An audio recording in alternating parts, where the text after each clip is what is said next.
विजापूर रोडवर भीषण अपघात, दुचाकीवरील दोघांचा मृत्यू.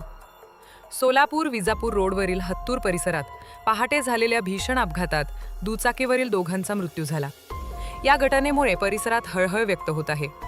मिळालेल्या माहितीनुसार रेहमान मौला ढवळगी वय 48 आणि राजू इमामसाब शेख वय 35 हे पहाटे सुमारे 3 वाजण्याच्या सुमारास हत्तूर येथून सलगर वस्तीच्या दिशेने दुचाकीवरून जात होते. यावेळी समोरून येणाऱ्या मालवाहू ट्रक क्रमांक MH13 EP2340 ने त्यांच्या दुचाकीला जोरदार धडक दिली. या अपघातात एकाचा जागीच मृत्यू झाला, तर गंभीर जखमी झालेल्या दुसऱ्या व्यक्तीला उपचारासाठी शासकीय छत्रपती शिवाजी महाराज सर्वोपचार रुग्णालयात दाखल करण्यात आले. मात्र उपचारादरम्यान त्याचाही मृत्यू झाला.